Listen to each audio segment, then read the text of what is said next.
Just waiting. Okay, we're live right now.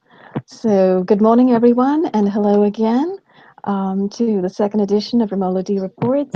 I'm continuing the story started with part one with Frederic Laroche, who has been telling us about his recent experience with the police in France, in Grenoble, France, and with a psychiatric institution in Grenoble, where he has been detained and where he has been required to take a certain medication of a very strong antipsychotic on a monthly basis.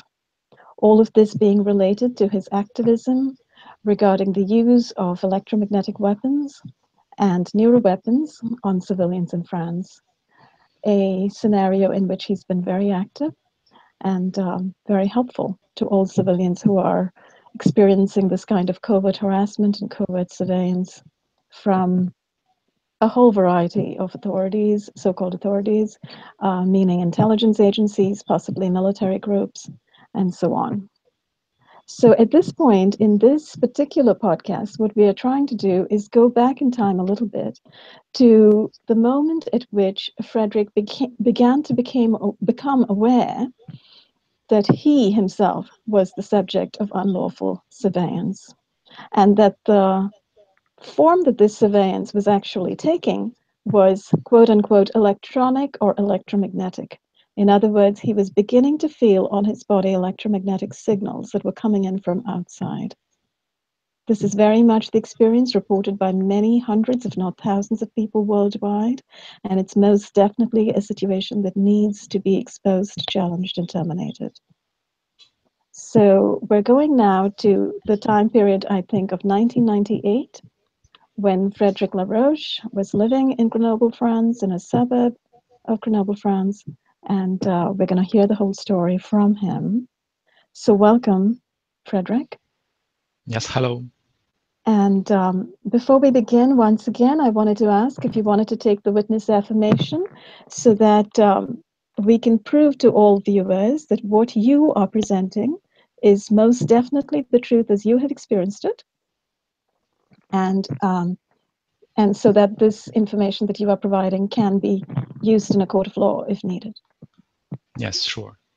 I do solemnly, sincerely, and truly declare and affirm that the evidence I shall give shall be the truth, the whole truth, and nothing but the truth. Thank you so much, Frederic. So, okay, let's get started here. So let's go back to 1998. Did you want to take us back and just tell us what was going on at that time period in your life and scene a little bit? Yes, I had finished my studies since a few years, and I was still living with my family in my family house in the suburb of Grenoble. And I was not very much interested to step in the world of working field and working for a company, and I was more interested to help others in association and NGOs and some things like that. So I was still with my family, so I was not feeling the need to get a salary to support my own life in a separate place of living. Maybe I was under surveillance at that time, but I was not aware of that. It only came to my knowledge maybe in the spring or the summer of 1998, because I was noticing that the same person were walking in the same streets as me when I was going outside to the main city in Grenoble. And if I was stopping, they were also stopping. And if I was walking fast, they were accelerating. And if I also tried to walk very, very slow, and they were not knowing what to do, they were also trying to walk very slowly. And if I was making a few turns around the same building, I was seeing them making the same turns again. And if I was by surprise going into a shop, then they were not knowing what to do except going to the shop also or waiting for me outside. And one day I think I have even trapped them, because I have been to a dead end, and at the dead end I had the luck that the entry door of the building was not totally closed, because normally you have to press a code to open the door. So I took this occasion to enter the building, and I have closed back the door, so it was not possible to get inside for the next person who were following me. And I have taken the stair, and I was maybe on the fourth floor, and from the window in the stairs I was watching if someone was coming in the same dead end. And effectively I saw a few persons. Sometimes it was one person alone, or sometimes it was a couple, or sometimes it was 2 or 3 persons, and they were coming to the dead end, but they were not aware it was a dead end. So they were coming to the end, and they were surprised, oh, it's going nowhere, so we have to go back. And then they were going away. And then after a few seconds, another person is coming also, and then they were he was surprised, oh, it's a dead end, so I have to go back. And after a few minutes, I think I have seen maybe 5 or 6 persons coming like that. And then after waiting a few minutes more, I saw a car coming very fast in a rush, and then they were pressing the brakes like an emergency, and they were stopping in the entry of this dead end. And then I saw 3 men getting out of the car and banging back the door with a lot of noise. Mm-hmm. And they were entering the dead end also, but they didn't want to be just searching for me. So they pretended to be in charge of the garbage. So they have taken the garbage with them, and it was on wheel. So they were moving the garbage at the end of the dead end, but they were not the person in charge of the garbage. They were coming from a regular car, and they were very upset and very angry. I could see the moves they were doing. They were very nervous, and they were arriving at the end of the dead end, and they were throwing the garbage, because obviously it was not, they were not here for that. And they were searching all around, where am I? Where am I? They could not understand where I have been. So they were very upset, and then they came back to their car, and they have started the car very fast, and they went away. And I waited there maybe half an hour more, and nothing happened. So at that moment, the owner of the flat of the 4th floor arrived, and he told me, what are you doing here? And I just invented something. I just told him, oh, you know, I'm just here to collect some money for an NGO. So do you want to give me some money? And he said, yeah, maybe, but I don't have the money, or I am not interested. And he was seeing in my eyes that I was a little tense. So he was not knowing exactly what was going on, but I could see some stickers on his door, and I could understand that this guy was involved with an NGO like Doctors Without Borders or something like that. So he was a helpful person. And when he saw me that I was in a kind of distress, he just stopped asking me questions. He offered me to come inside and to have a cup of coffee with him. And then for a few minutes, we were having the coffee, and he told me, are you expecting me to give you a bed tonight? And I say, well, I don't know, sir. And he told me, well, this is difficult for me. I think I cannot keep you with me tonight, because I will not stay in my home. And so it was a very nice talk. And after that, I left him, and I went back by walk to my home, and nobody was following me anymore. So it was the proof for me that I was really being followed. And after that, I realized that the neighbor just aside of the family house has gone. He has gone. And then a lady came instead, and she shifted inside this house just next to ours. And she was alone. She was a single lady. She was having no boyfriend, no husband, no children. And so there was a ground floor and the first floor, and we were having a ground floor, a first floor, and a second floor.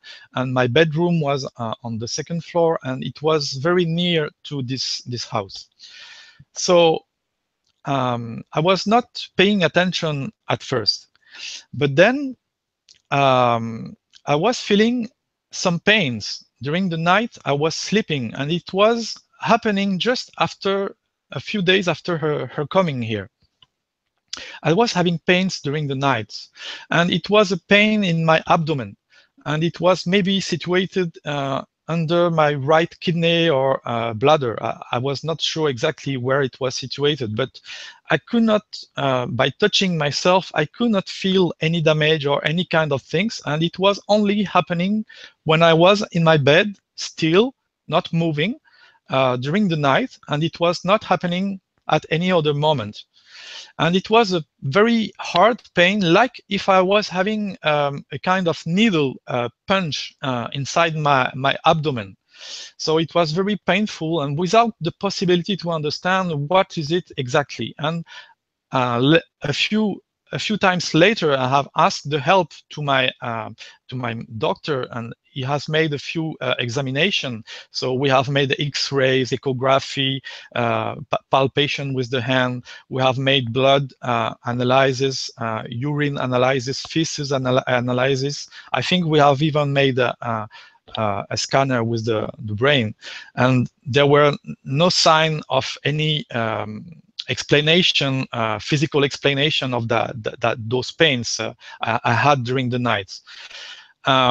And in the same time, I was also feeling some kind of excitement in my genitals during the night. And it was also happening during the day. So there were two phenomena.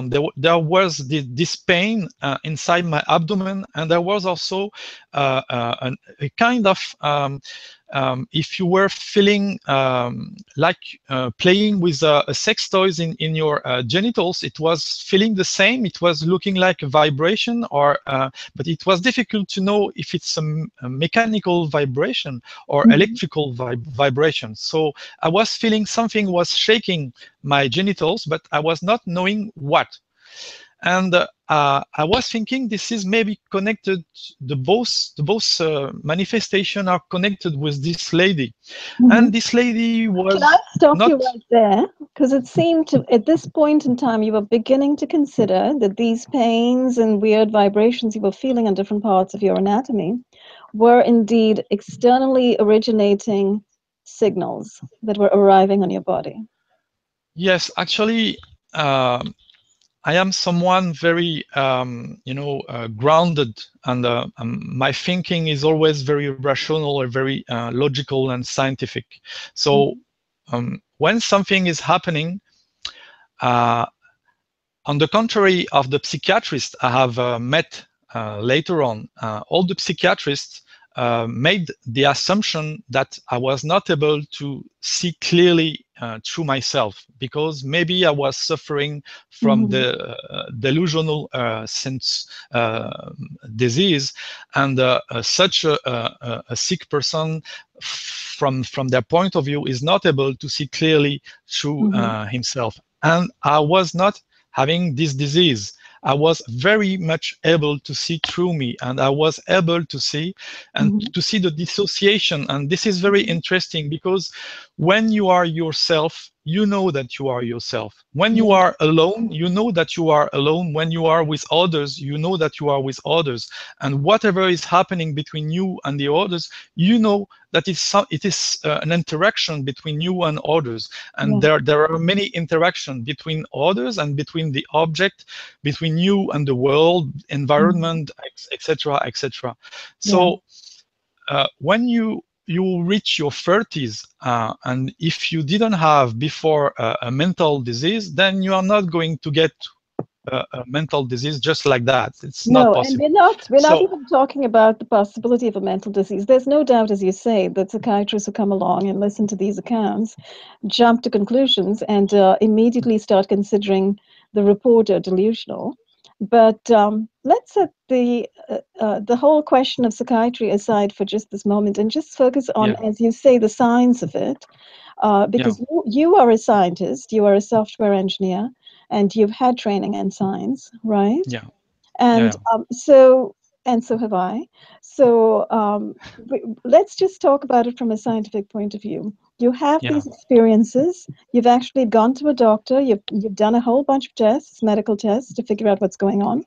The yeah, doctors found absolutely nothing, and yet you yeah. continue to have these pains on your body and in Mm, your body, both on your physical body and also on your private parts, and mm, you begin to feel these as vibrations, and you begin to associate this with this woman who just moved in. So I'm just trying to talk yeah, about the time period, yeah, nothing yeah, else.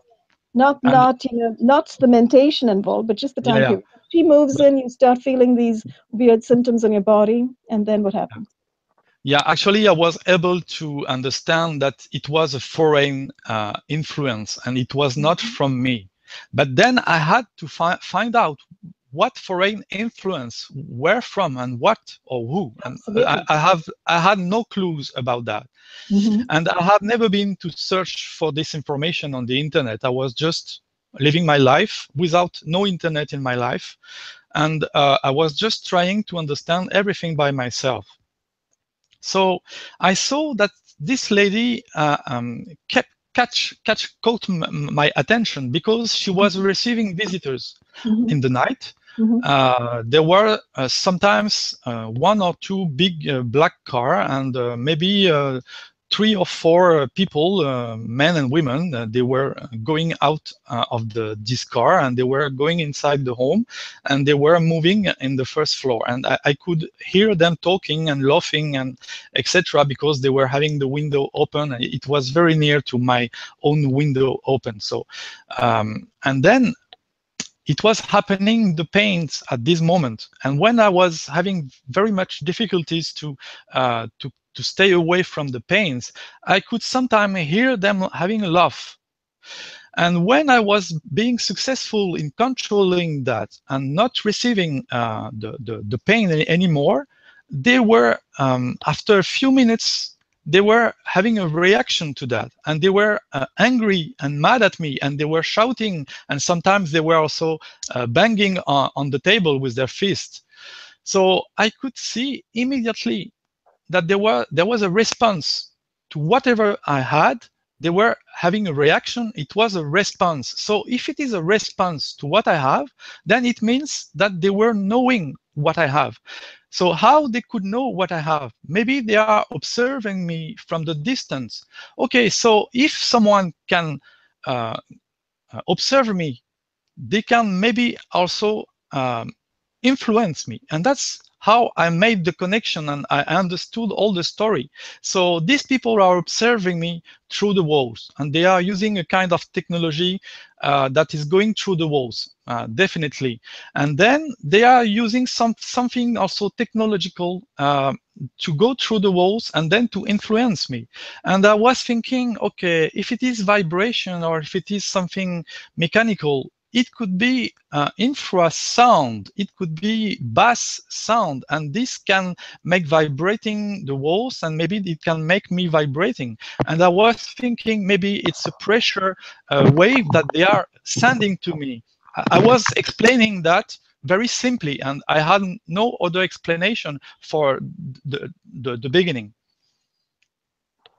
And then I decided that I should not stay in my family home anymore because it was becoming dangerous if I had these pains every night and this vibration also during the daytime. It was making me crazy because I was not having a job, so I was staying full day in my home, and I was having only the pain, only the vibration. So it was too much for me, and definitely it was related to this lady and this house next to us. So I decided to get the help of a psychiatrist to ask him, where can I go to stay a few weeks away from my home? And he said to me, okay, I can give you a room for free in one of our mental hospital, and you can stay there, and maybe it will be a relief for you, and you can talk with the doctor to see what is happening to you. You can try to see about everything. I say, yes, that's okay. And it was my first encounter with the psychiatrist world. And there, for a few days, I was not feeling the pains. So I was thinking, okay, so this is definitely connected to the house next to us. But the problem is that in the hospital, there is many empty rooms, and you never know who is going to enter the next day in the hospital. So this is the thing I noticed after a few weeks, that you don't know exactly who is in the hospital, neither the patients, neither the doctors, neither the nurses, neither the people working inside the hospital. And there is a parking lot just aside of the hospital, and you don't know what kind of vehicle are parked here, because it's open parking. And then there is the road, and then there is a hill, so it's an open environment.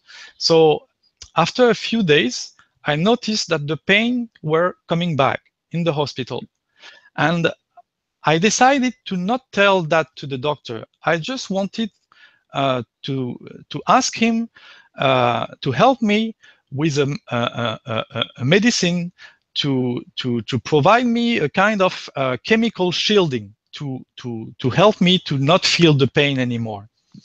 And at this moment, I was so much insisting to get a pill to not feel the pain, that he finally gave me for the first time this medicine, an antipsychotic, risperidone. And the risperidone was knocking me out. When I was taking the drug at night, it was knocking me out. So I was sleeping. So I told this to the doctor, well, when I take your medicine, it kind of knock me out, and then I can sleep. So he told me, and then you don't feel the pains anymore? And I said, no. So he said, okay, then I will give you this prescription, and you will have to follow this with this medicine, and maybe you will not feel the pain anymore. And it was his conclusion. He did not try to go further, and me neither. And it was my mistake, because I was having trust in him. So I was thinking he knows what he does. So if he gives me something, and if it's a kind of effective, but it was the side effect of the drug that was effective, not the drug by itself. So it was making me sleep because it was knocking me out, and it was not curing me anything because I was not sick. But this, I had to wait more time to understand that it was a wrong diagnosis from the doctors. So can I stop right there for just a second? So it sounds like because you were getting pains, you went and saw this doctor.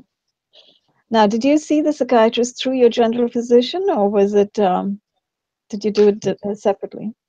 No, I went to see the psychiatrist right away from the main. Just right away. Yeah.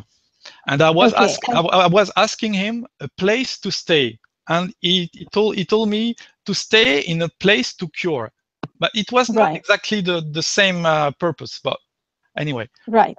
And then when he finally gave you this drug, which you had insisted on getting, or rather you didn't insist on getting this particular drug, you just wanted some kind of chemical shielding from the pain you were continuously feeling. And then he gave you this drug, which is an antipsychotic, and which served to knock you out and, you know, kind of put you in a deep sleep every night so that you were able to sleep through the night. And at this time period, did you still have pains? Like, did you wake up and feel the pains, or what happened over there? Yes, actually, before going to deep sleep, I was having the pains. And Okay. in the morning, I was having the pain. And sometime in the daytime also. And the vibration also in the night and before sleeping and in the morning and sometime in the days. And it was continuous. You were being assaulted somewhat continuously with these pains. Yes, it was happening in my family house. And it was happening after a few days in the hospital. It was happening in the hospital. So I decided that I had to move again away. And I decided to get a job. Because if I get a job, I can have an income. And if I have an income, I can pay my rent. And I can shift to the main city center in Grenoble and in a place where maybe I will be safe and away from this lady and from the men that were coming to visit her. And so finally, I got my first job. It was in Hewlett-Packard in Grenoble. And it was a 2 months training, and then it could be a regular job. And at that moment, I was ready to install myself in a new flat in an apartment in Grenoble. And when I shifted in this apartment, maybe not immediately, but maybe after 1 year, I have shifted in this apartment. During the first couple of months, during the first 3 months, there were no pains, nothing. And then I noticed that the neighbor above me moved away, and somebody else came. And just 1 week after this person came, the pain came back. So I started to think, okay, the pain are back in a new place for me. And it seems to be connected with the shifting of my upper neighbor. So is it possible that the lady and the man have followed me there? No, it was not them, it was somebody else.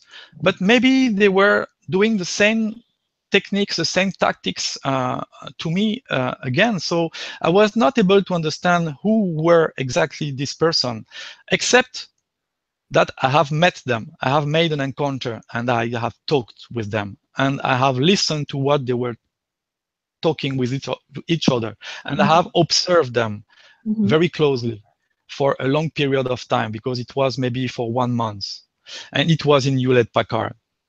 So in this job, I was doing a help desk job for the intranet of Hewlett-Packard in all Europe, in French, in English, and in Spanish.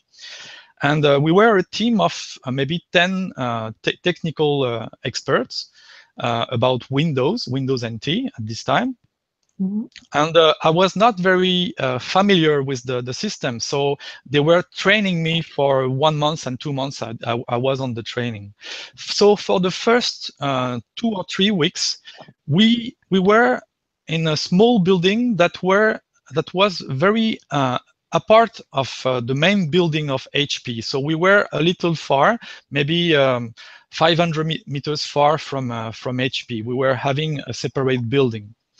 And I met there my colleagues. So I came to know about each of them, and nothing special was happening inside. And then after 2 weeks or 3, I don't remember, our manager told us, we are going next Monday to shift in the main building of HP. And I was not able to understand the reason, but later on, I discovered that there was a reason for that. Because actually there was not room enough in the place we were to settle a trap in this building. And the trap has already been settled in the main office in HP since a few weeks. The trap was already ready to start. So, but I didn't know about this. So on the next Monday, we all go to the main building, and it was not on the ground floor. And I think it's also important. It was in the middle floor. So it means that people and equipment could be placed under us and above us. So, but I noticed all these details later.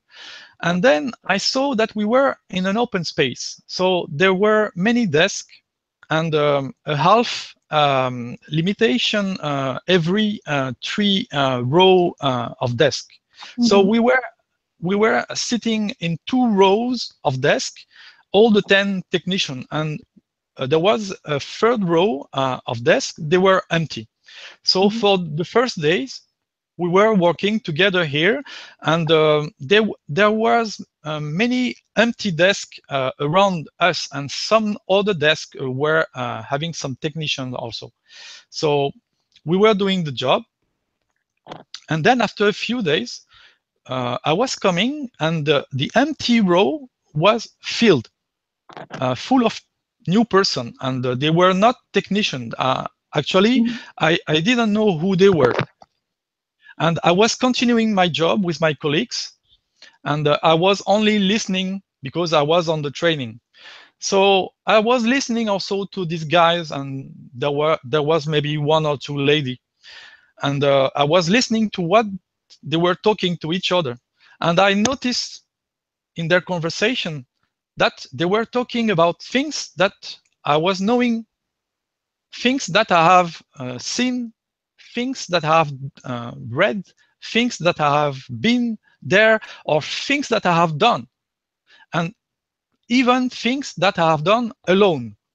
So I was not able to understand. They were talking about me during full day. And at the beginning, I was not able to realize that. But after a few days, it was becoming obvious that they were talking about me, what I did a few hours before, a few days before, a few weeks before, and they were knowing everything and all the details, even everything I was doing in private. So they were just having a little trick. They were not talking about me as Frederick. They were talking about me as Natalie. But it is not very difficult to understand the trick.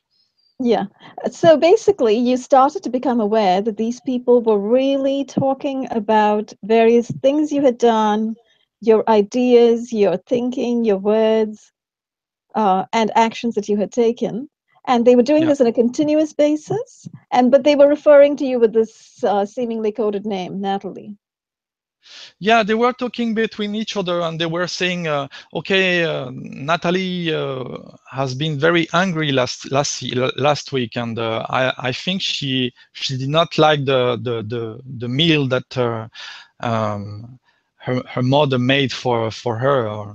So they were always making some remarks and comments. And at the beginning, I was not knowing nothing about this kind of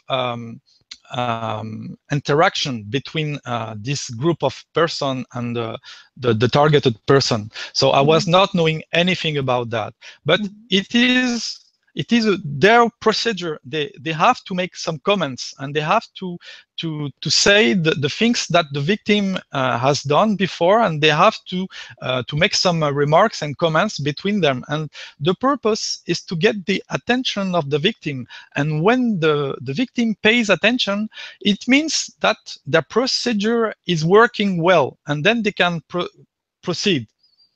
So yes, this is exactly what Dr. Duncan talks about in Project Soulcatcher, and others talk about regarding their whole system of engaging in directed conversation or street theater, some sort of action to gain the attention of TIs and provoke a reaction, right? So that they set up this action-reaction scenario, and that apparently plays into their use of hypergame theory and goes into their whole neural mapping scenario that they apparently are working out.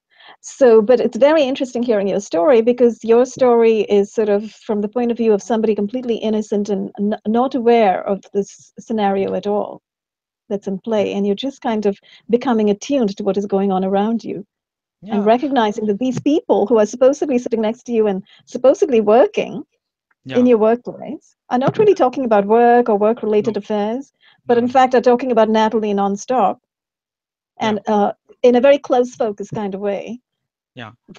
Focusing on every single detail of Natalie's life, which turns out to be your life. Yeah, actually, it was the starting of the harassment. So in the starting, they are not so much into the direct stalking. I think they have made a mistake, because in the starting they have to exchange information between them, and I have just caught them exchanging a secret information between them. So maybe at the starting I was not supposed to pay attention, but I have noticed everything, and after few weeks I have seen them, and there were French person and American person mixed together, and the American were talking in English to them, and they were responding in English, and I was able to understand everything. And the American seemed to come from the FBI or something like that, because they were talking something technical and something with an inquiry going on, and it seemed to be related with me. And they were exchanging some documents with the French person, and at one moment I saw even a big map on a desk, and it was a kind of circle, and there was many areas with different colors and shape, and I was thinking, oh, maybe they are watching a map of the Earth, and they are trying to see a plan about what to do in this country or that. It was not the case, because I have managed to come closer to see the map. It was not a nurse map, it was a brain map. Oh, wow. So it was not a map of the Earth, it was a map of the human brain. Yeah, and they were, actually, it's only later that I understood what was happening here. The French person were under training. They were not knowing nothing about all these techniques and these tactics. And the American person were explaining them how to do the things. And they were even doing the training just near me, just at my nose. They were doing the training between them at my nose, and I was not stupid enough to not notice that. So after a few weeks seeing what they were doing, I decided to stop everything. So I stood up and I went towards a French lady, and I told her, okay, now you can stop whatever you are doing, because I know who you are. I know you are here for me. So I want you to show me if you have anything to reproach to me, if you accuse me of anything, if you are from the police, if you are making an investigation on me, please show me your proof of whatever I have done, and I will show you that I have not done anything. And so please make me a confrontation between the person who accused me of anything, and I will tell everything I have to say, and the problem maybe will be over. And so the lady stood up also, and she was staring at me, and that's the detail that tells me that they were only starting to harass me, and they were not really into the direct talkings. I was not supposed to catch the information, because she was staring at me and she was saying to me, but how did you found us? How did you discover us? And I say, well, that is obvious. So you are surprised. She was kind of taken aback. Yeah, she was confirming that she was not a regular employee. She was a part of a kind of police team, and they were having an operation on me, on my job place. And this is totally illegal in France. We have very severe laws to protect the job place in France. And so before that, before talking with the lady, I have seen my my manager separately, and I have told him, sir, I think that these guys and these ladies here in this row, they are not belonging to our team. And who are they? Do you know who are they? And he told me, well, I don't know nothing about them. Me neither. And the only thing I can tell you is that they have come a few weeks before to talk with the big boss of HP, and they have asked him if they could rent this row for a few months, and they have paid by cash immediately. So the big boss of HP could not say no, and he has agreed to give them the rent of the row. And they were outsiders. They are not employees of the company. And that's all what I can tell you. I cannot tell you more. And my advice is that you don't pay attention to them and you forget everything about that. Please. That's all what I got from my manager. It was already enough. But then I started to talk with them and with the lady, and the lady responded. So how did you guess? How did you discover us, undercover us? So how did you do that? Yeah, because I'm clever and you are stupid, and I can listen to what you say, and it's easy for me to reconstruct all the pieces of the puzzle. Yes, so it's absolutely extraordinary, actually, because you have actually uncovered a whole bunch of information that I think would be very interesting to people around the world to hear. That these people suddenly showed up in your workplace, and you kind of got an intimation that they were with the Secret Services, possibly the FBI. Well, I would say really possibly the CIA or the DIA. Yeah, no, I think so. And, you know, working with your French intelligence agency, whatever it's called, I have to look that up. So you have American intelligence agencies working with the French intelligence agencies, working on brain mapping, because they've got a whole map of the brain laid out there for anybody to see, and you actually saw it.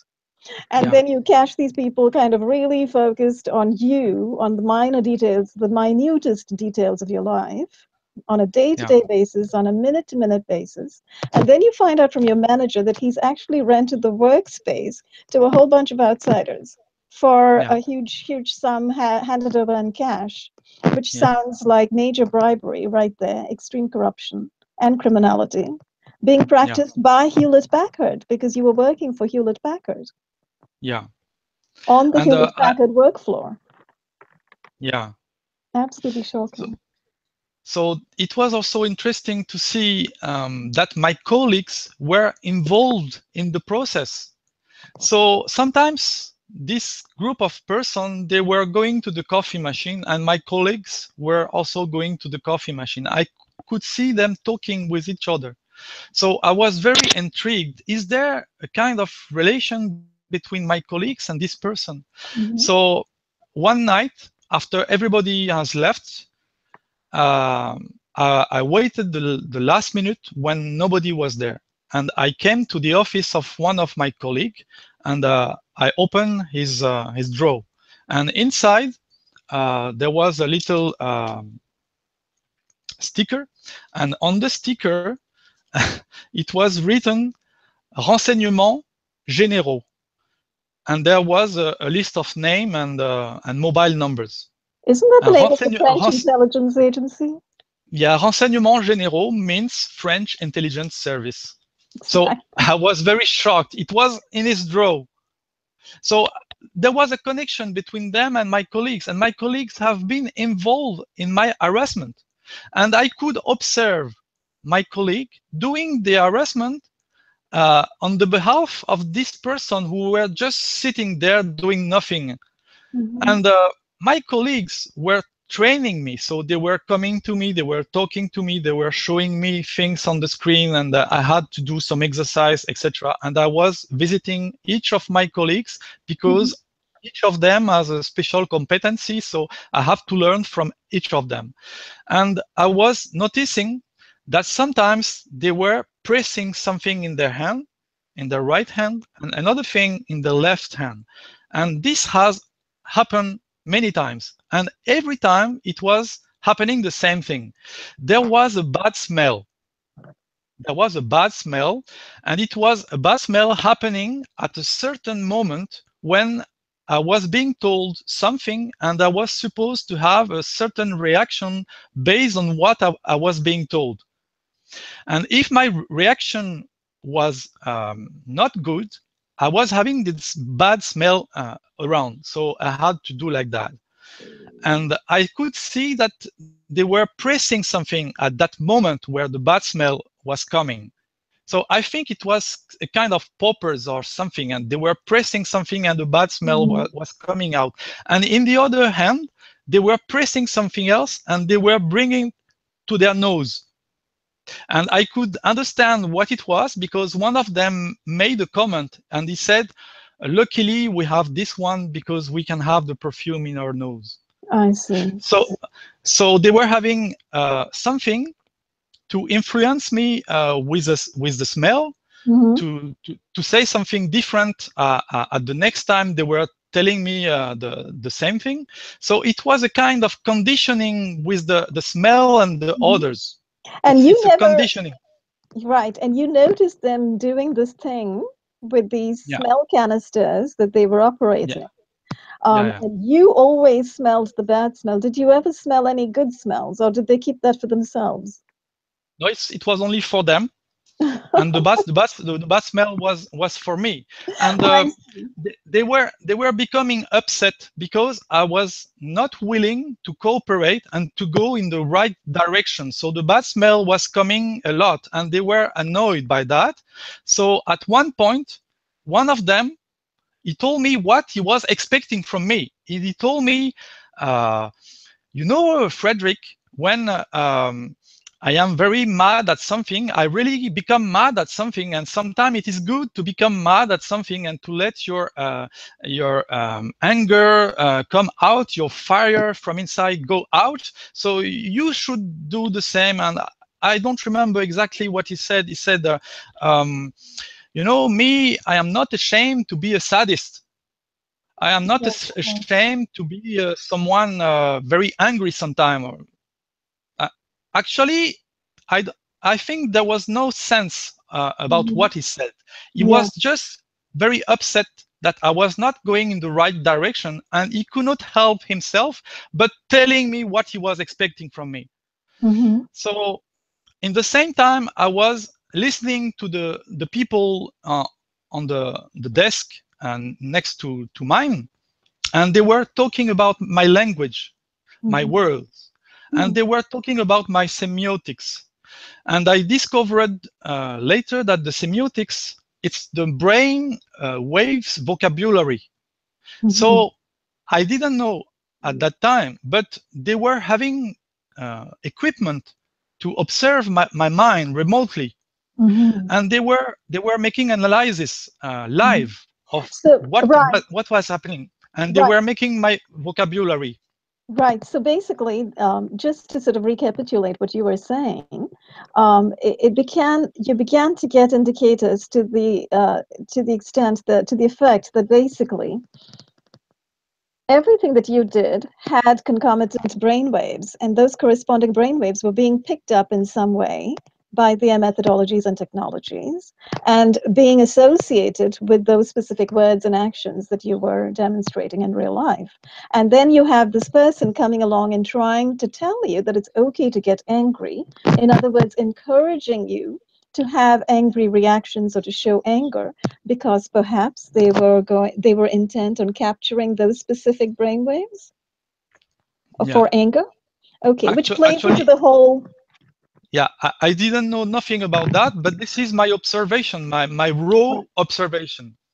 Right, which was very interesting because now, you and I have come a long way in terms of researching the scenario, and we understand what's going on to a great deal, which many people may not understand, but which I hope to, delineate through more and more of these podcasts, that these projects and experiments are indeed going on. They're connected to, as you say, remote behavior modification or conditioning, whereby brainwaves are being mapped, and brain impulses and emotions are being pumped in as well. And we'll talk about all of that later. But to come back to the moment, so it's interesting. You were kind of carrying out your own private investigations and kind of beginning to get a handle on what was going on around you, right?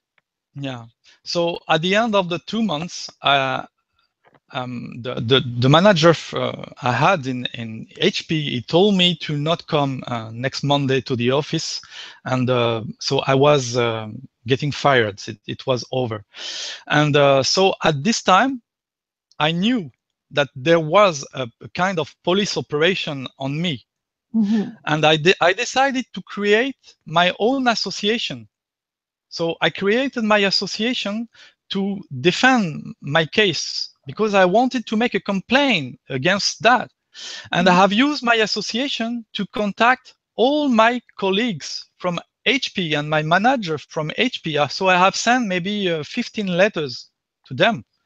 And I was knowing their names and their city of living, their place of living, and I have found their exact address in the yellow page. So maybe in the yellow page, sometimes the address is wrong or the name is wrong. So maybe amongst the 15%, maybe 2 or 3% were having incorrect address or whatever. I have sent maybe 15 letters to ask them to make a testimony of what has happened, and because they were involved and they have seen exactly what I have seen when I have talked to the lady, and when she responded, they were here. They are witness of what happened here, and nobody replied to my letters. So I decided to start writing a complaint.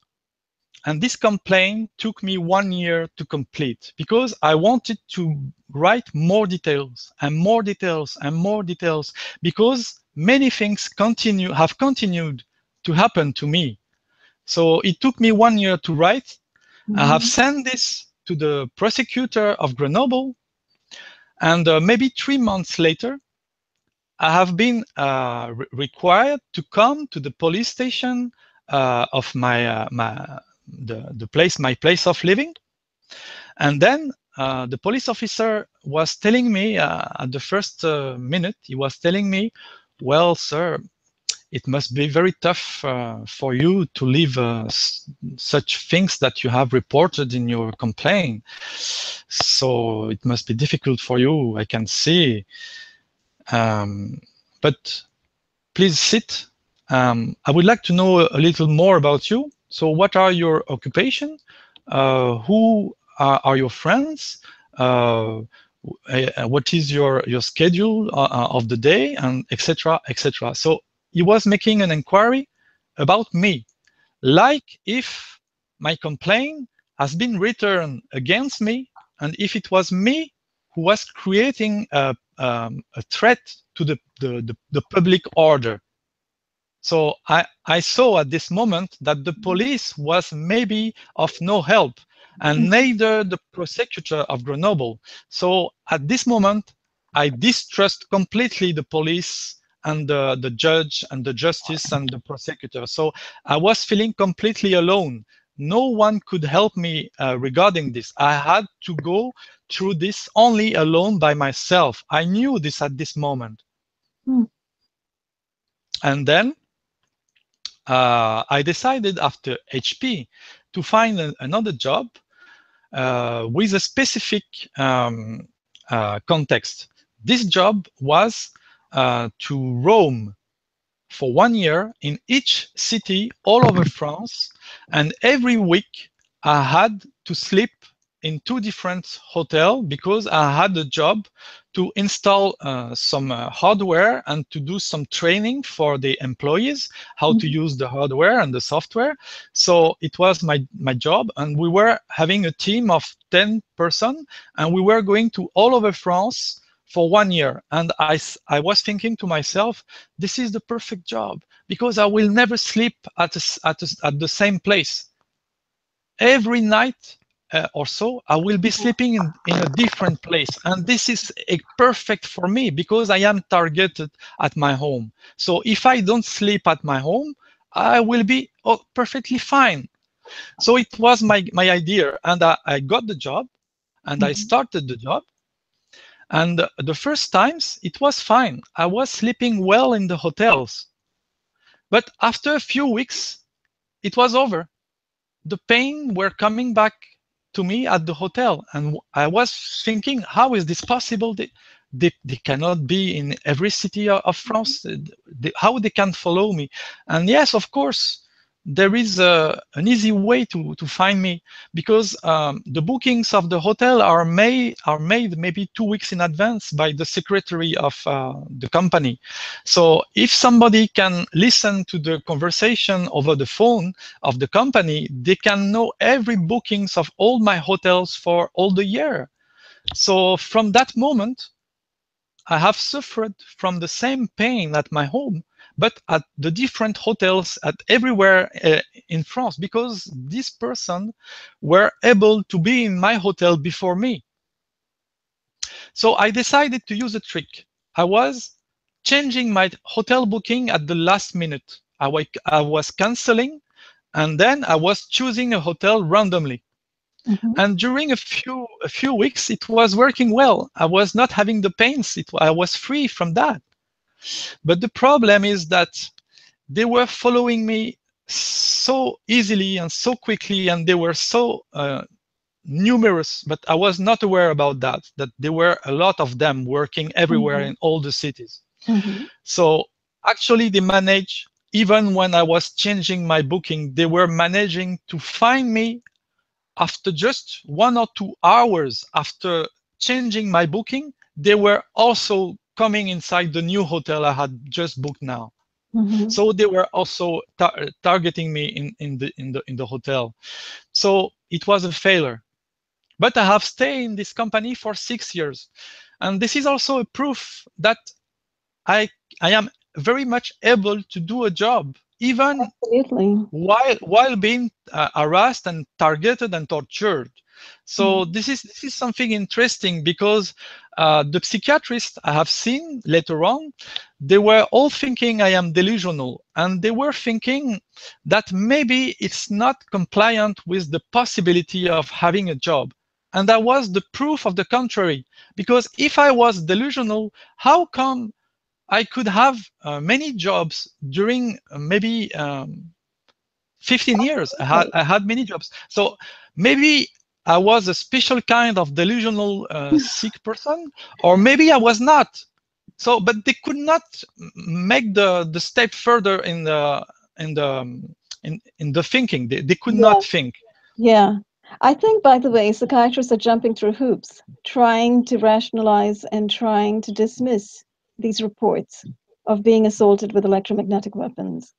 And the way they're jumping through hoops is coming up with all these stories about conditional delusions and so forth, because it's perfectly clear to them that many of the people reporting are highly educated, are professional, as you are, and are in fact capable of holding down jobs and using their training and their education perfectly, which, by the way, does not comport with the classic idea of schizophrenia, which really means schizos split from reality. It's a split. It's the splitting of the mind from reality, and an inability to comprehend the normal, common reality that we all experience and understand as common. So there is a huge problem with psychiatry, I think, that needs to be blown wide open. And I'm so glad that we are talking about your case, because it's all, it's helpful in that direction. Yeah. So in any case, to go back to that, you were traveling, you were doing all your work, you worked at this job for 6 years. And despite all that, you were being stalked, you were being hit with these weapons continuously. What happened after that? Yes, so after the year of moving everywhere in France, I was coming back to the head office, and I have been there for five more years in the same building. So it's interesting because it's a private building, and the company was having maybe 2 or 3 floors, and on the ground floor there was, I think the post office was here. And then there were more floor, but it was for all the private companies. And I was thinking to myself, okay, is it going to happen again, like in HP? So I was looking around. I was very curious, but nothing was there, nothing. So they have not made the mistake twice. Because they knew that I would be able to find out who they are and where they are. Okay. It's only maybe at the last year I was feeling some pains, And I was thinking maybe it's coming from the ground floor. And I have paid attention when I was leaving the building from the ground floor. I have paid attention if somebody was coming also outside from the ground floor. And there was someone from the post office. He was coming out in the same time as me, and he was walking behind me. So I was going to the parking lot, and I was just standing there and waiting him to come. And when he saw me in the parking lot, he was a little surprised. So he was searching for his car, and he was having a suitcase. And I was very curious to know what was in the suitcase, but it was not possible to know more. Mm-hmm. The only thing I knew is that he was not working for the post office. He was someone else. And so I was thinking that maybe they could have entered some office in the post office in the ground floor, but in my company they have not get inside. So maybe they have managed by another way to be in the same building as mine, but not through my own company. So this is the only thing. And so during these 5 years, I think I have shifted again in another apartment, because in the first apartment, after a few months, the person above has gone, and then the pain came back with the new neighbor. And then in the new apartment, it was the same. During a few months, it was okay. And then some person have shifted from the building, and the pain came back. But this time it was more difficult, because it was I think it was the summer or the spring 2002. And I was coming back from a visit to my half brother, and it was the night of the Bastille Day on the 14th of July. And when I came back, I have parked my car a little far, because all the streets were blocked for the pedestrian to see the entertainment with the music and the fireworks we have in the night near the main river, l'Isère, which is crossing Grenoble. So I was walking along the river, and all the people were standing here, the crowd was here, and I was walking to go back to my apartment.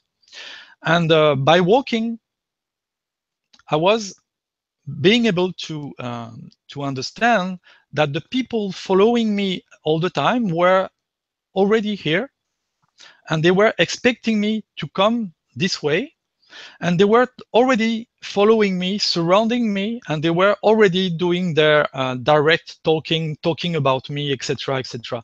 And just before leaving the crowd, I heard a last sentence, and this sentence made me think, because the sentence was, oh, maybe it's a little sad, but at least he will live with a good memory if he can see this final fireworks.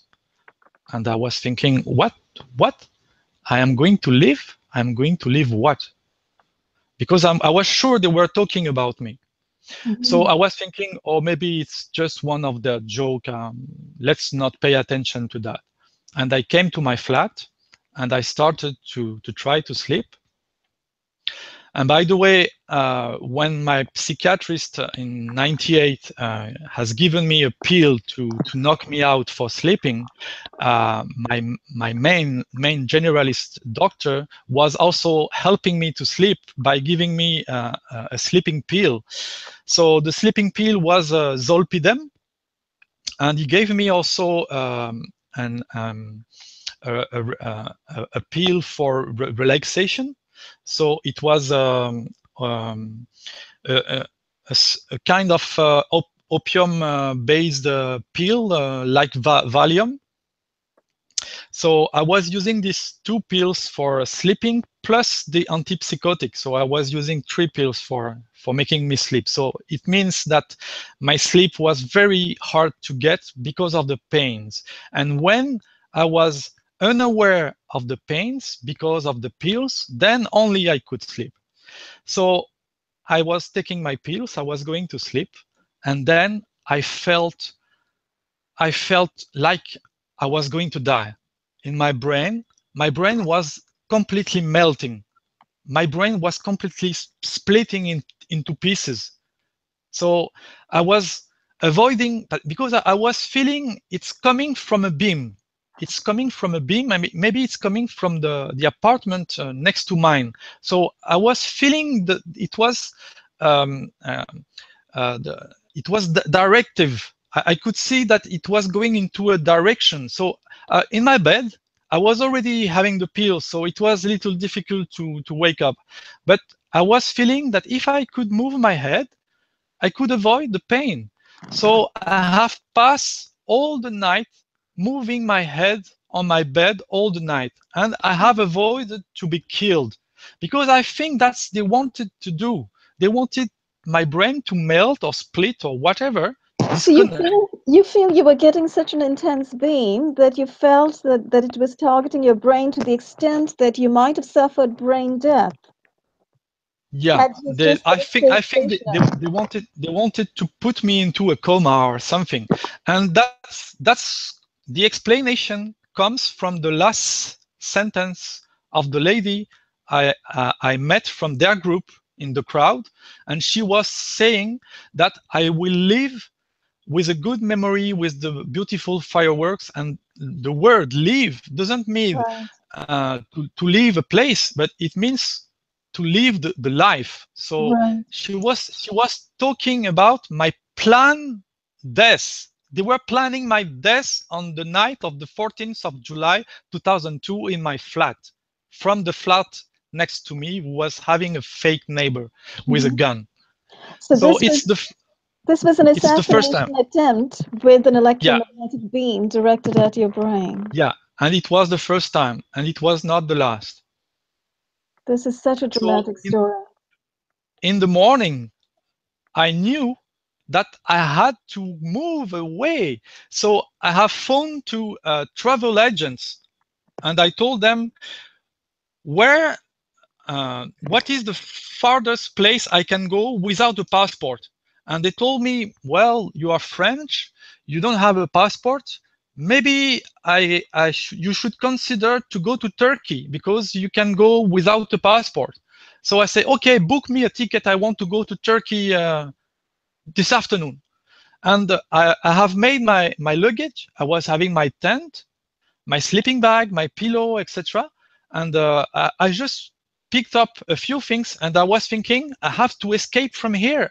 I have to maybe start a new life out of France, because I was not aware this problem was worldwide. I was not aware that this problem was happening to many other thousand other people. I was thinking from the beginning that it was only me, and I was receiving a kind of revenge of a police officer or a military person. I was thinking maybe I did something that I don't know about, and this has upset someone in this position, and he was having enough power to use his position to do whatever he wants with me, and he just want to get a revenge about me because I did something that he did not like. And I was thinking it was uh, um, just a simple revenge from a person to one person. I was thinking it's a question of one person to one person. I did not know that there were a group of thousands and thousands of stalkers, and I did not know that they were having thousands and thousands of other victims and in over the world. So I took my ticket. I went to Turkey, and I took the bus, and I went to a lake, and there was a camping. So I decided to sleep there. And the first night was okay.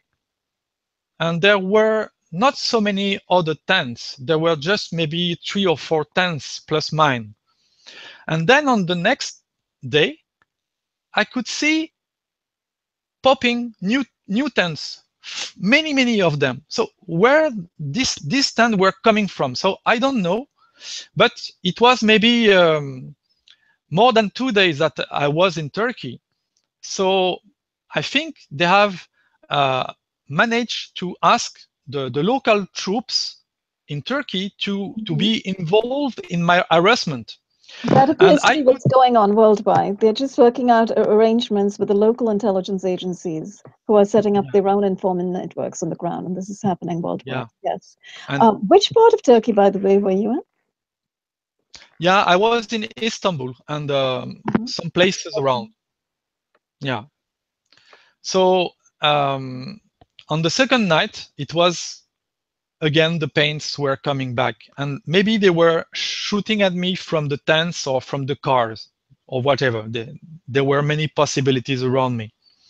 So on the third night, I decided, okay, this is maybe 4 or 5 days I am away from France, and this problem is coming back to me in the middle of Turkey, in the middle of nowhere.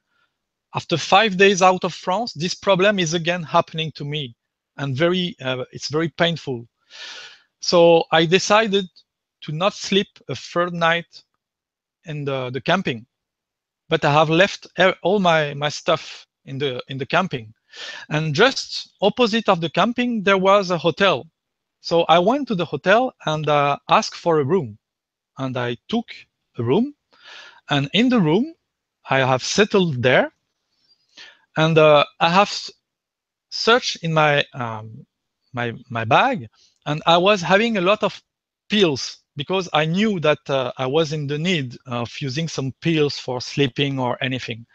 So I have swallowed all the pills I was having, like aspirin and sleeping pills and the relaxing pills, Valium, etc. So I have swallowed all the pills that I could take, and I have managed to take enough of aspirin, because aspirin, I knew from my lectures that if you have enough aspirin in your blood, it's making your blood very liquid, very fluid. And then I have used a kitchen knife that was there in the bedroom, and I have cut myself here and here. And then I took a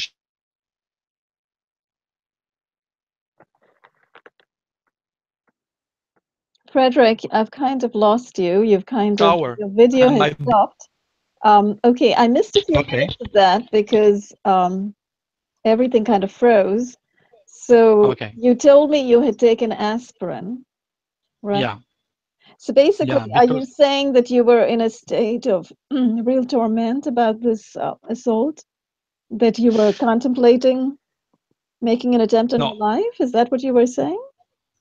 No, my mind was perfectly fine. So I was not feeling in a special state, and my mood was perfectly okay. So actually, I was trying to kill myself. I have committed suicide here in this room. Yeah, but it was not an effect of depression. It was not an effect of being sad or lonely or desperate. It was only a reasonable decision based on what I have endured during so many years, that if the pain can follow me wherever I go, and it's happening 24 hours 7, the pain is impossible to stop it. And the only way to stop it is to stop my life. So it was a logical conclusion. It was not it was a considered decision, is what you were saying, because you had tried your best to get help from many sources and had failed. Yeah. Yeah. Okay. But the interesting thing is that I collapsed in the shower, and the shower was open. But I woke up in my bed. And the shower was closed. So it means that some people have entered into my bedroom, and they have taken me out of the shower, and even my my scar, my wounds, it has been covered. So my blood was no more flowing out of my body. Really? So did you wake up with Yeah. bandages or something on your arm? So I think it is these people, the stalkers, they have come in my bedroom and they have saved my life. And at that moment, I understood that my life was not the point. They were not after my life. They were after some result about an experiment being done to me. And they wanted the result before I die. So if they were not having the result, they didn't want me to die. So they have saved my life after my suicide attempt in this hotel. That's a very important point to make, that it appears that you were at least being given indications that your life was actually important to them. Your continuation, your continued existence was important to them because you represented an opportunity for continuing experimentation. Yeah. And maybe later I discovered that they can make money out of that. But at that moment, I was not aware of that. So I came back from Turkey. And when I took the plane, I reached in Paris. And they were already here in the crowd waiting for me coming out with my luggage. And one of them, he could not help but making a comment just in front of me. And he was telling, "Oh, you made us so scared about what you did in Turkey." He was not talking to me, he was talking to somebody else, but I knew it was related to what happened in Turkey. So they could not help but do that. So I came back and I decided to shift to another place for living. And I found this time a small house that was not a building, it was a small house. And there was a ground floor and the first floor. On the first floor, there was the lady, the landlord. She was living on the first floor. And on the ground floor, there were two flats. So the house was cut in two. One flat was empty and for rent.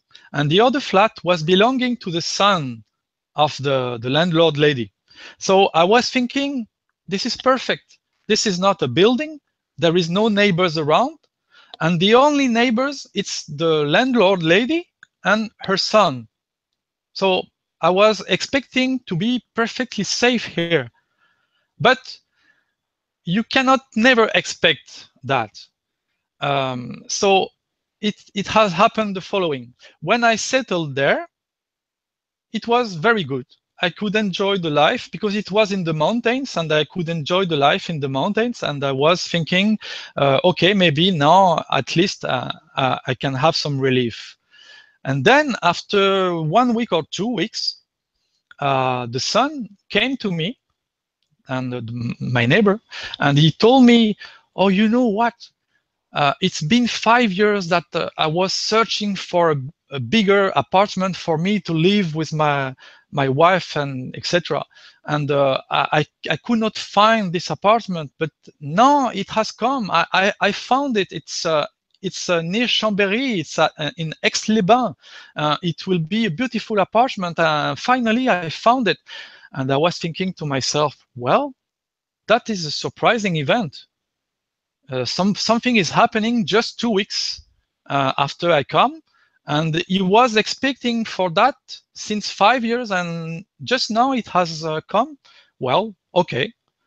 So he has shifted to a new place, and the apartment next to mine was for rent also. And I did not expect that from the beginning. I was thinking to be the only one to have a flat to rent. And now the other flat was for renting. And it did not take too long. The newcomers have come, and they were fake students, a group of 5 students. And they were pretending to have a kind of, a kind of job with the city hall. And it was the off season.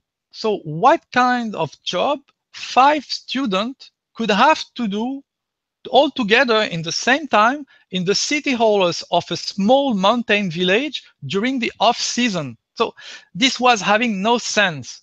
So I went to meet them in their apartment, and I could see it was having no sense because the 5 person, they were sleeping anywhere with sleeping bags, etc. So there was absolutely no sense in that. And the pains were coming back after their coming.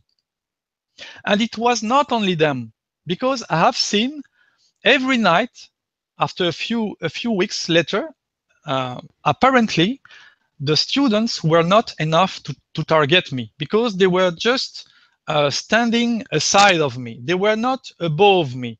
And what they like is to be above me and above my head. They want to target me from above my head.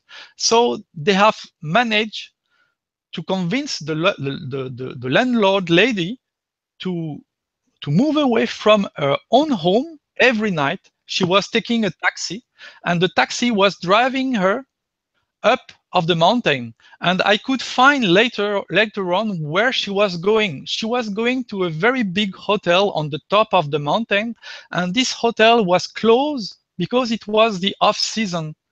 But do you guess who was there in the hotel? It was the military.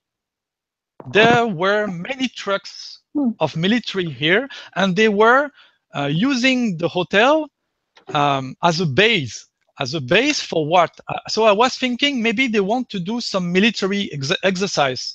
So I was driving with my car, and I was trying to see what kind of exercise they are doing here. And I have seen the military, they were here, but they were not having these guns they have all the time. They were not having any weapons. And I have seen a truck. The truck was open, and it was written on the truck, military logistic.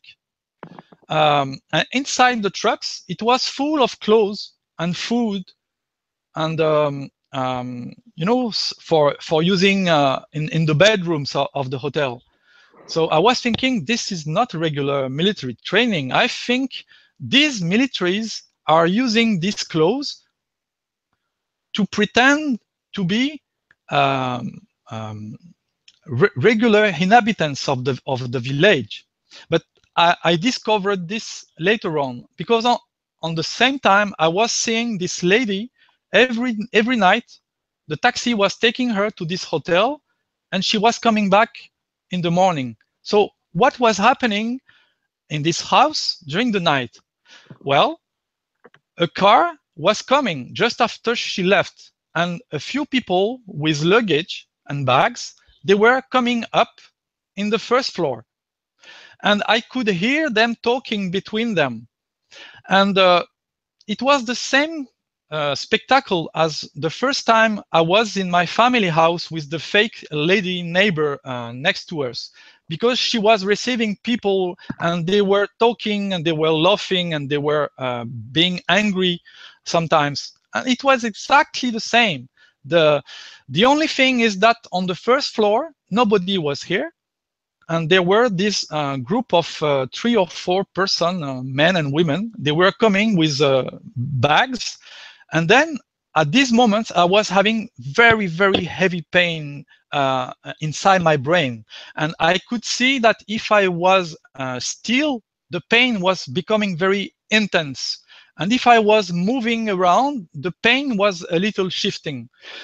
And I could see exactly the same reaction and the same comments. When I was feeling a heavy pain, they were laughing. And the reaction was instantaneous. I could see immediately their reaction through the ceiling. I could hear the voices. And when I was successful at resisting for 1 hour, I was able to resist the pain. They were becoming upset and angry, and again they were shouting and they were banging on the table. Exactly the same. So I could understand that this person were targeting me from the first floor, and they had made an agreement with the landlord lady to take her by the taxi in the military hotel. And these militaries, I could see them during the daytime. They were in the village, and they were making street theater. And I can tell you that it was looking like, you know, this TV serials in the 60s, where I don't remember the English name, but in France we call this the Prisoner. So it's the story of a person who wants to resign from the Secret Service, but the Secret Service don't want him to resign because he knows too much. So they isolate him in a small island, and he lives inside the island, and every time he tries to escape, there is a big white bubble coming out of the water and trying to catch him, so he cannot escape from the island. And in the island, he lives with other peoples, and the other peoples, they are just actors. They are fake inhabitants. They are actors just to entertain that sounds him. Like a fascinating show. We have to track that down and try to find out what show. Yeah. I don't remember the name in English, but in French it's called The Prisoner. And it was exactly the same feeling. I was walking in the street of the village. I was going in the shops, in the bakery, in the meat shop, I was going in the supermarket, etc. And I could see these actors around me. They were making a show, a freak show around me. And it was having no sense at all, because all the houses, they were having their window and the door, everything was shut down. There was nothing, because it was the off season. Nobody was there.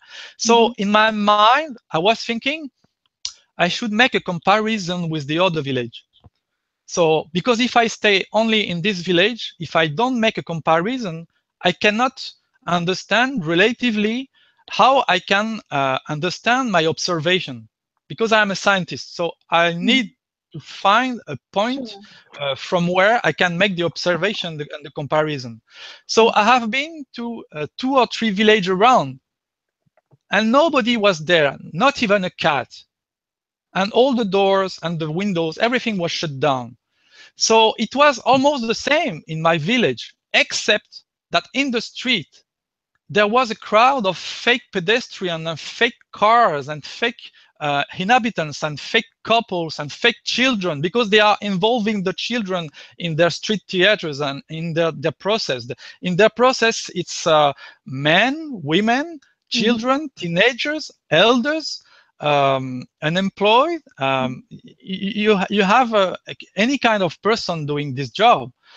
It sounds like that movie, The Truman Show, where everything is fake. Yeah. It's also making me think about that. Yeah. Right. Really. And actually, when you say that these fake people all around you, are you saying that these are people who don't belong to that village, who suddenly seem to pop up out of nowhere? Yeah, I can understand that they don't belong to the village, because they are always around me. Whenever I go out, they are here. And if I move, they are also moving. And then if I'm coming back, they are coming back.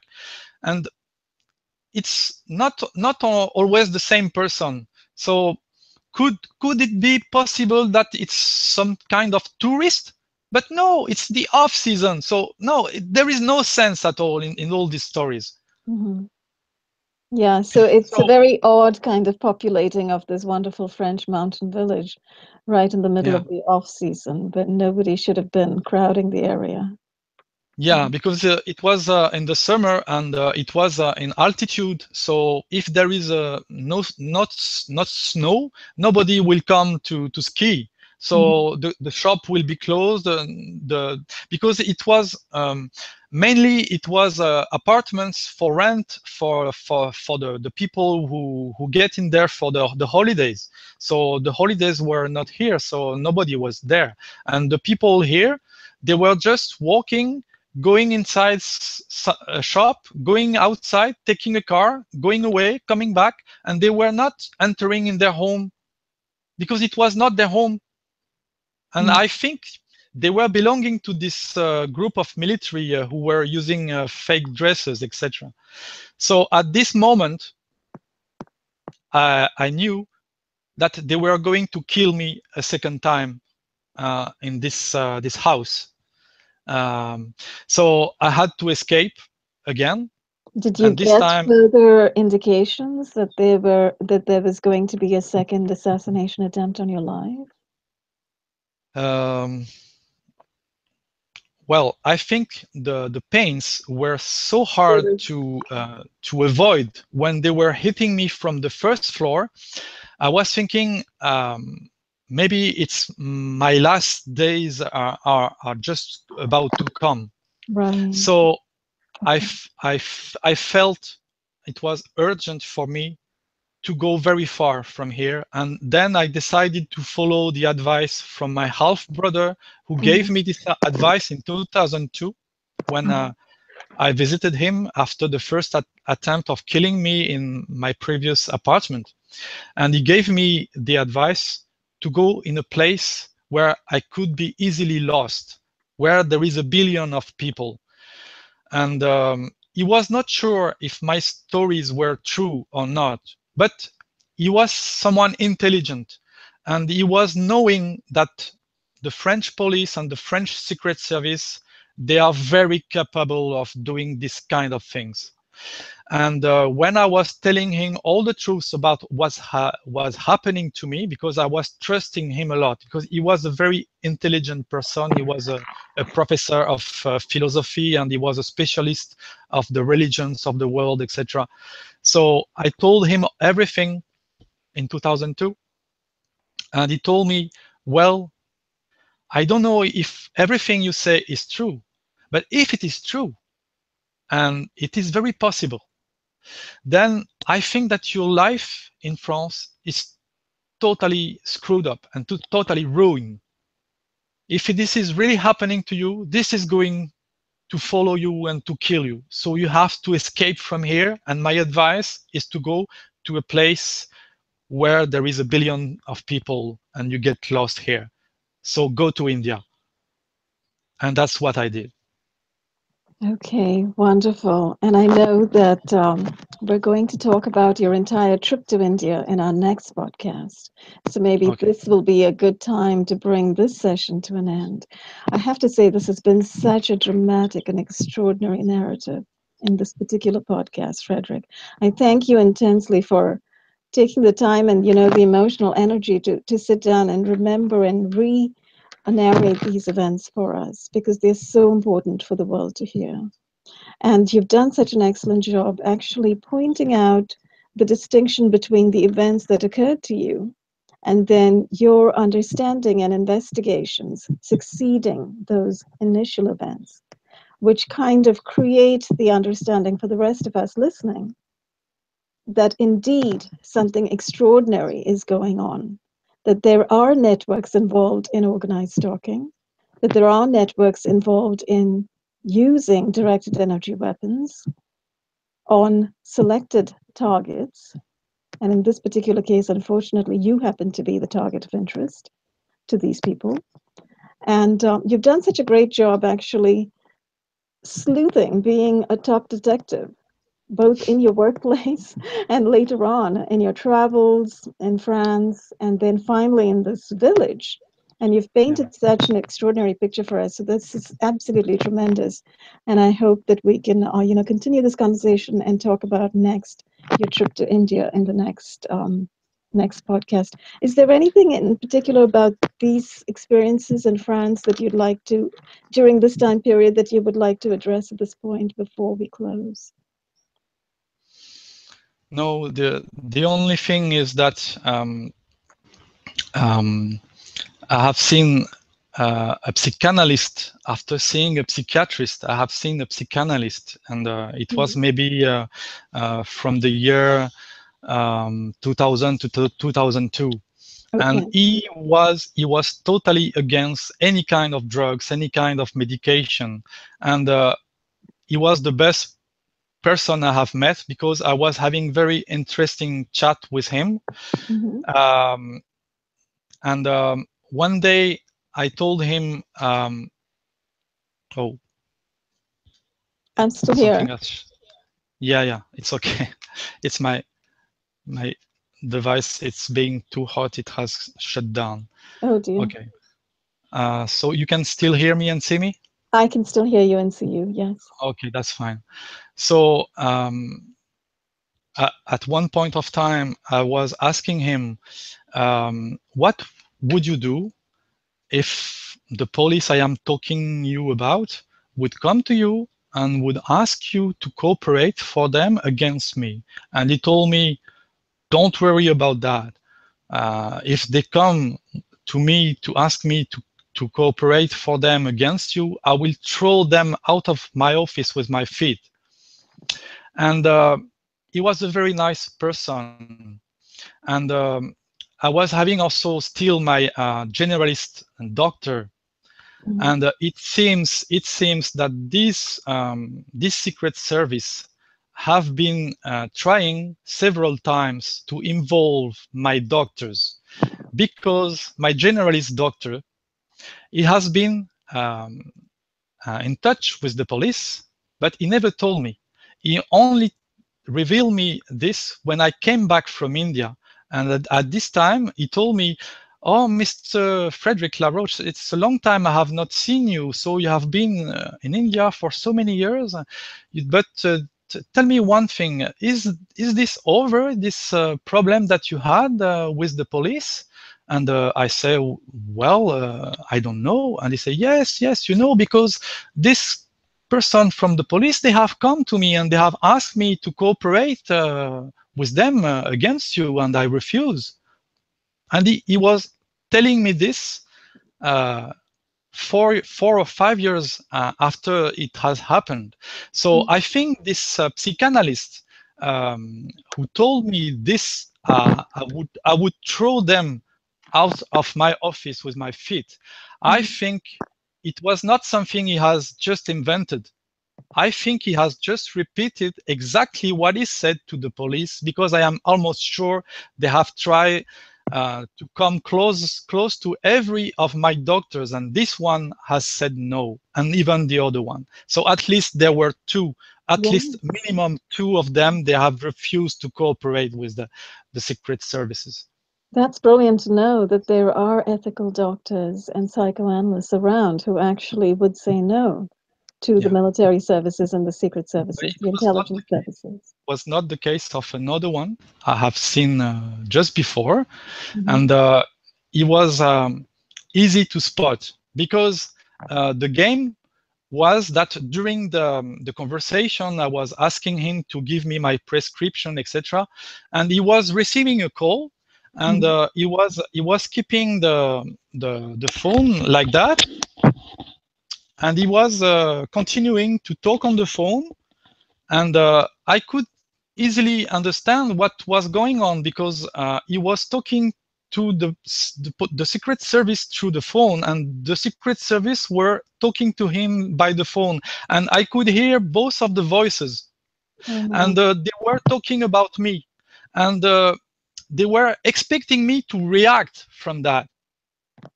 So it is the way for me that I have used to detect that one of my doctor is being used against me. And Mhm. if I start reacting, then they feel that they have succeeded something. So they just hang on the phone and they continue on. So Mhm. one of my doctor, I have surprised him. I have caught him just doing that in front of me, and I knew that this doctor, I should never see him again in my Very life. interesting. So you actually caught him right in the middle of conversing with these intelligence services. Yeah, yeah, Yeah. So, yes, unfortunately, one of the situations that we are discovering as we consider many different cases like this worldwide is the complicity of the medical profession. So many doctors are behaving in an incredibly unethical fashion. They are not preserving any kind of confidentiality between the patient and themselves, and they are happily allowing themselves to be literally swayed by these intelligence services and giving over medical records and so forth, and participating, which is absolutely unethical. And all of this needs to be exposed, absolutely. and I'm glad we're in the business of doing that. So at this point, I guess we can bring this podcast to an end and look forward to the next one where we will go more deeply into your entire experience in India, which, as you know, is the place where I was born and raised. So that will be a very interesting conversation. And we'll pick up from there. I just wanted to tell you, Frederick, if you wanted to stay on right now after I click off the broadcast, we can have a Yes. chat for a couple seconds just to Yeah. figure out when we can meet again. Okay. All right. Thank you. So thank you very much Okay. once again, and we'll see you all next time.